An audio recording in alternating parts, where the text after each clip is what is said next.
Welcome to online class of DRM Public School. Today I will arrange also many classes, and that day I will take a 9th class of mathematics. आज हम लोग कक्षा 9 के प्रथम अध्याय के बारे में अध्ययन करेंगे इस वीडियो के अंतर्गत। अभी मैंने इसकी एक कॉपी व्हाट्सएप पे भी डाली है, आप वहाँ से भी इसको देखें, तैयार करें। और जिन बच्चों को समझ में नहीं आता वो कमेंट भी करें, उस पर प्रैक्टिस करने के लिए भी प्रश्न आपको दिए गए हैं, उसको भी आप तैयार करें। और यहाँ पे एक बार हम उसी चीज़ को समझाने की कोशिश कर रहे हैं, आप समझने की कोशिश करेंगे। सबसे पहले हम लोग कक्षा 9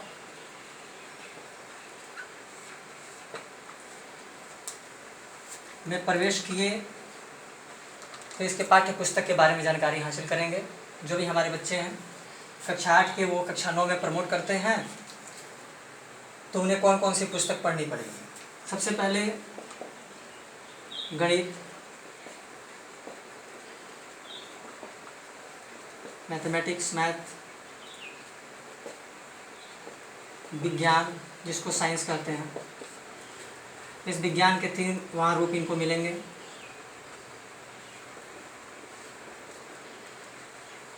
फिजिक्स, केमिस्ट्री, बायोलॉजी, 3 पार्ट उनको पढ़ना पड़ेगा एक साइंस में। यह आपके 100 मार्क्स के होंगे, ये भी आपके 100 मार्क्स के होंगे। थर्ड स्टेप में हिंदी, जो आपकी मातृभाषा है, ये भी आपका 100 मार्क्स का होगा। फोर्थ स्टेप, 5 स्टेप और 6 स्टेप। फोर्थ में संस्कृत को लेते हैं हम, ये भी आपका 100 मार्क्स का है। और 5 में आपका सामाजिक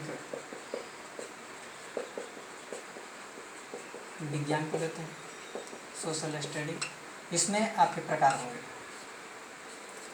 ज्योग्राफी,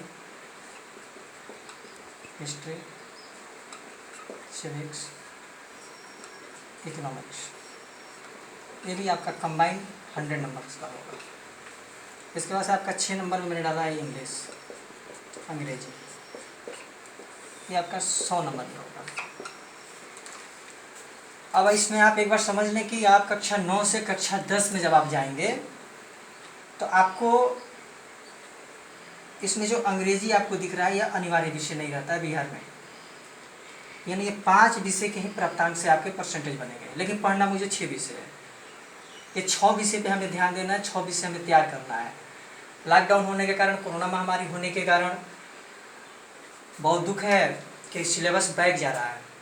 और ख़ास करके उन बच्चों के लिए जो कक्षा 9 और कक्षा 10, कक्षा 11 और कक्षा 12 में पढ़ते हैं, क्योंकि उनका सिलेबस एक वर्ष में 12 महीने में समाप्त करना, पूरा बढ़िया तरह से समझा कर पढ़ा लेना थोड़ा सा डिफ़िकल्ट महसूस होता है, क्योंकि प्रैक्टिस कराना होता है। और उसमें भी आज के डेट में समय कम होते जा रहा है।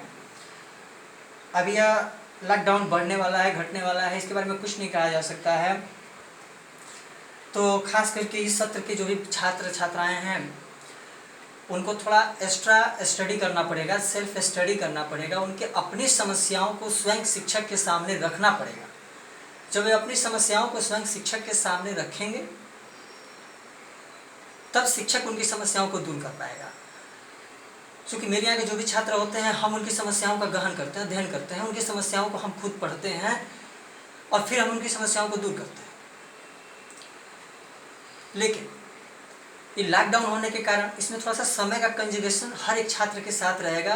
हर एक छात्र के पास समय कम रहेगा, हर एक शिक्षक के पास समय कम रहेगा। तो आपको पढ़ने के लिए सेल्फ स्टडी करना पड़ेगा, आपको कोशिश करना पड़ेगा। और सबसे बड़ी चीज़ है कि यदि आपको कोई समस्या हो रही है तो आप अपनी समस्याओं को बिना संकोचित हुए तुरंत पूछें अपने शिक्षक से कि हमें इस चीज़ में समस्या है, और अपनी समस्याओं को दूर करें। अब हम लोग आते हैं इस सब्जेक्ट के बारे में थोड़ा सा एक बार हम लोग देखेंगे। गणित हमारा 100 नंबर्स का है, विज्ञान हमारा 100 है, हिंदी भी 100 है, संस्कृत भी 100 है, सामाजिक विज्ञान जिसको सोशल स्टडीज़ कहते हैं वो भी 100 है, इंग्लिश जो है वो भी 100 है। पढ़ना तो मुझे सारा चीज़ है, लेकिन अब इसके लिए एक रूटीन आप तैयार करो घर पे कि मैं सुबह में, जैसे मैंने भी एक बार रूटीन अपने स्कूल में दिया हुआ था और उसी रूटीन के अकॉर्डिंग बच्चे पढ़ रहे थे कि सुबह 7 से 9 वही करना है, फिर हमें 9 से 11 रेस्ट लेना है, फिर 11 से हमको ऐसे पढ़ना है। आप अपना सेल्फ एक रूटीन बनाओ कि मुझे गणित सुबह में 2 घंटा पढ़ना है, फिर विज्ञान पढ़ना है, और जो भी आपका प्रॉब्लम होता है आप हमसे पूछो और उसको तैयार करो घर पर रह के, ताकि कम से कम एक सिलसिला जारी रहे, पढ़ने और पढ़ाने का सिलसिला जो है जारी रहे, इसको तोड़ा ना जाए, ये चलते रहे।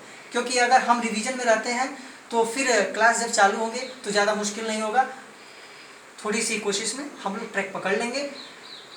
इसलिए आप घर पे अध्ययन करें, पढ़ाई करें। ये तो आपका सिलेबस का मैंने एक चार्ट आपको दिया, और आज हम इस चार्ट में से मैं यहाँ गणित को उठा रहा हूँ। गणित में से आपको पहला जो अध्याय होगा आपका वास्तविक संख्या, उसके बारे में हम आपको बताएंगे, रियल नंबर के बारे में आपको यहाँ बताया जाएगा।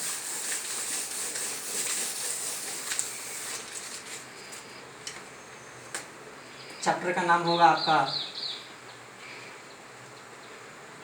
रियल नंबर, हिंदी में इसको कहेंगे वास्तविक संख्याएं।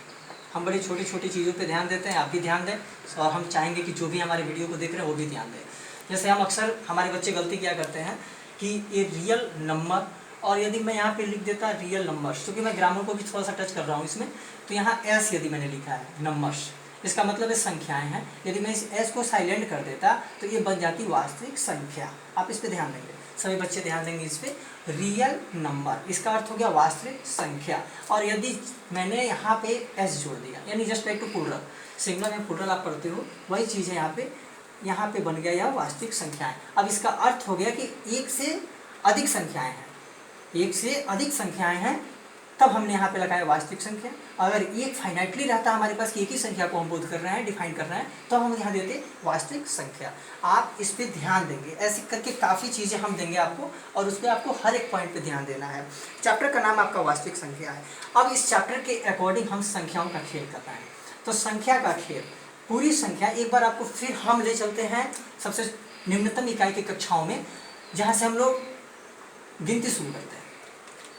तो संख्याओं का खेल शुरू होता है 0 से, और यह समाप्त हो जाता है 9 पे। ये थोड़ा सा आपके सिलेबस से आउट है, बट आपके लिए बहुत इंपॉर्टेंट चीज़ है। यानी कहने का मतलब है 0 से लेकर के 9। ध्यान दीजिएगा आप सभी बच्चे, यहाँ से हम इसको संख्या को एक बार पूरा लिख देते हैं। देखिए 0 1 2 3 4 5 6 7 8 9। अब आप कहेंगे 10 क्यों नहीं लिखा गया, 11 क्यों नहीं लिखा गया? नहीं लिखेंगे, हम कुछ दूसरा चीज़ आपको समझाने जा रहे हैं। इतनी ही संख्याओं से, and just like to 10 numbers, इसको 10 नंबर्स पढ़ेंगे हम लोग। जो 10 नंबर्स हैं, इतनी ही संख्याओं से हम संख्या बनाते हैं। जैसे देखिए, यदि हम इस 0 को 1 के बाद लगा देते हैं तो 10 हो जाता है, 10 हो जाता है। इस 0 को 2 के बाद लगा देते हैं तो 20 हो जाता है। इस 0 को 10 के बाद लगा देते हैं तो 100 हो जाता है। यानी हमारी सारी जो गणित की क्रियाकलापें हैं वह 0 से 9 तक आधारित हैं, और इन्हीं संख्याओं से हम गणित का अध्ययन करते हैं। तो ये रही आपकी संख्या, क्योंकि हमें संख्या पे जाना है अभी, और हम संख्या को फिर यहाँ पे एक बार रिविजन करना चाह रहे थे, इसीलिए हमने किया। अब हमारा अगला पॉइंट आपके लिए आता है आपके सिलेबस से, प्राकृत संख्या। इसको इंग्लिश में कहते हैं नेचुरल नंबर। अभी मैंने सारा चीज़ आपको व्हाट्सएप किया हुआ है, आप स्पेलिंग पे ध्यान देंगे, आप डिफिनीशन पे ध्यान देंगे। हमने डिफिनीशन भी वहाँ दिया है। इस वीडियो के माध्यम से सिर्फ मैं समझा रहा हूँ आपको, इसलिए आप इस पर समझने की कोशिश करें। और जो वीडियो आपके पास जो व्हाट्सएप की कॉपी मैंने दी है, सॉफ्ट कॉपी दी है वहाँ पे, उसके द्वारा आप फेयर बनाएं, एक नोट्स बनाएं, ताकि वह नोट्स और फेयर आपके सेल्फ स्टडी में सहायक हो सके। आप उसको एक कॉपी लें, मैथ की कॉपी लें, उस पर आप उसको लिखें। मैथ का आपका जो भी सिलेबस है पार्ट से, उसको आप उस पर लिखें और लिख करके आप उसको तैयार करें। अभी हम लोग यहाँ पे प्राकृतिक संख्या को समझेंगे। प्राकृतिक संख्या का मतलब क्या होता है, नेचुरल नंबर का मतलब क्या होता है, गिनती की संख्या। यानी जो गिनती की संख्याएं हैं वह प्राकृतिक संख्या कहलाती है। अब बात आती है कि गिनती की संख्या, जैसे आप 1 से शुरू करते हैं, 1 2 3 4 5 6 7 8। अब इसका कोई लास्ट पोजीशन नहीं है। चलिए अभी हमने यहाँ 9 तक लिया था, 9 10, चलिए 10 भी बढ़ गया, 11 बढ़ गया, 12 बढ़ गया, 13 बढ़ गया, यानी समथिंग हम बढ़ते जा रहे हैं। ये हम कहीं तक जा सकते हैं, इसको हम प्राकृतिक संख्या कहते हैं। यानी जिस संख्याओं से गिनती का बोध होता था, गिनती की संख्याओं को हम प्राकृतिक संख्या कहते हैं।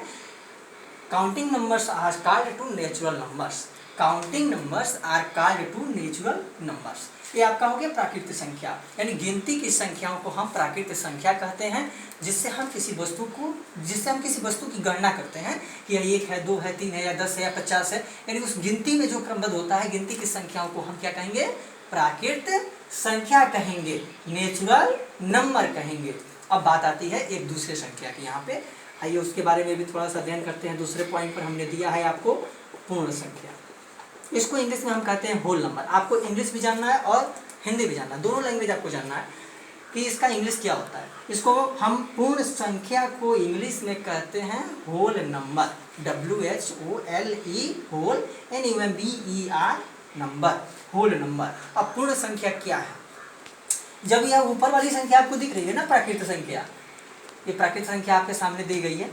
इस प्राकृतिक संख्या में जब हम शून्य को ला दें, शून्य इसमें जोड़ दें, जैसे जोड़ने का अर्थ हुआ उसके साथ सम्मिलित कर दें शून्य को, यानी 0 1, यहाँ देखिए 0 1 2 3 4 5। अब ये बाकी सारा चीज़ आपका नेचुरल नंबर वाला आ जाएगा। इसमें आपका सारा चीज़ प्राकृतिक संख्या का आ जाएगा। यानी इसकी परिभाषा हम बोलें तो जब प्राकृतिक संख्या में शून्य को जोड़ दिया जाता है, जब प्राकृतिक संख्या में शून्य को जोड़ दिया जाता है तो जो संख्या प्राप्त होती है वह पूर्ण संख्या कहलाती है। यानी उसे इंग्लिश में हम लोग होल नंबर कहते हैं। तो आपके लिए दो संख्या तैयार हुई, एक तैयार हुई प्राकृतिक संख्या और दूसरी तैयार हुई पूर्ण संख्या।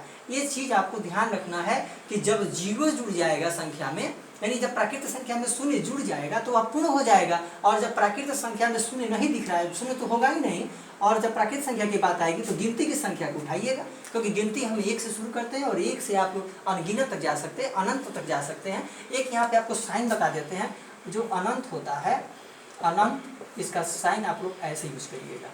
इसको इंग्लिश में इन्फिनाइट पढ़ते हैं, जिसका अर्थ होता है अनंत, जिसकी कोई सीमा नहीं, हम कहीं तक जा सकते हैं। जैसे यहाँ 13 लिखा है, यहाँ पर हम 100 तक जा सकते हैं, 200 तक जा सकते हैं, 500 तक जा सकते हैं, 1000 तक जा सकते हैं, 1 लाख तक जा सकते हैं, कोई उसकी लिमिटेशंस नहीं है। इसके लिए हम लोग इस साइन का प्रयोग करते हैं, इन्फिनाइट।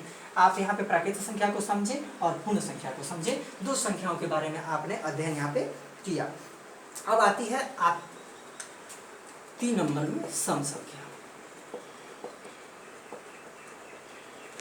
ये आप छोटे कक्षा में भी पढ़े हुए हैं, फिर एक बार आपको रिवीजन यहाँ पे करा भी दिया जा रहा है, क्योंकि आपके सिलेबस में भी है और ये बहुत इंपॉर्टेंट चीज़ है आपके लिए, इसलिए आप इसको ध्यान से याद करेंगे, ध्यान से तैयार करेंगे। सम संख्या के बारे में बात करते हैं। तो अब देखिए सम संख्या क्या है। इसको इंग्लिश में हम लोग कहते हैं इवन नंबर, इवन नंबर कहते हैं। अब इसकी डिफिनीशन भी मैंने आपको दिया है, वहाँ पे नोट्स बना के दिया है, आप उसको इसको भी यहाँ पे समझें कि जो संख्याएं 2 से विभाजित हो जाती हैं, जो संख्याएं 2 से विभाजित हो जाती हैं वह संख्या सम संख्या कहलाती हैं। अब एग्जाम्पल आपको हम यहाँ समझाते हैं कैसे। जैसे 4 है, देखिए 4 है, 5 है, 6 है, 8 है, 10 है, समथिंग 11 भी ले लिया मैंने, 12 भी ले लिया, 13 भी ले लिया, इतनी संख्याएं ले ली और हम यहाँ क्लासिफाइड करेंगे कि इसमें सम संख्या कौन है। तो कैसे पता करें कि यह सम है और कैसे पता करें कि यह सम नहीं है। देखिए यहाँ पे 4 में हमने 2 से डिवाइड किया, ये 2 से कैंसिल हो सकता है, यानी 2 2 जा 4, यानी यह क्या है हमारा इवन है, और जस्ट लाइक टू इवन मतलब सम है। आइए 5 को लेते हैं।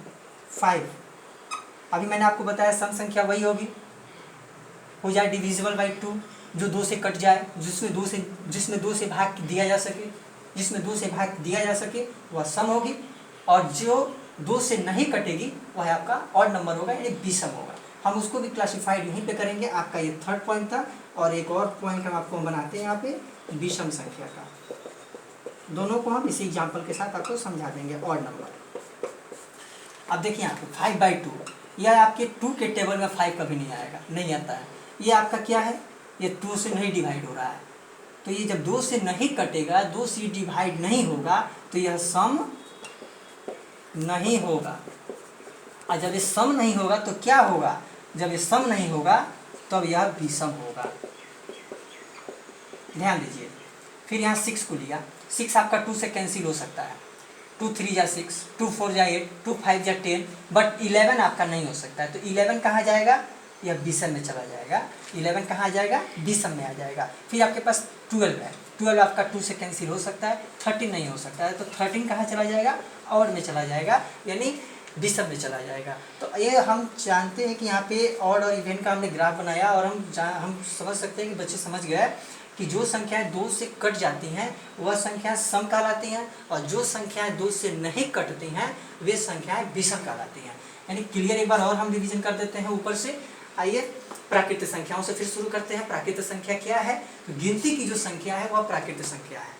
यह 1 से शुरू होती है, अनंत तक जाती है। पूर्ण संख्या क्या है, तो जब प्राकृत संख्याओं में शून्य को सम्मिलित कर दिया जाता है तो वह पूर्ण संख्या बन जाती है।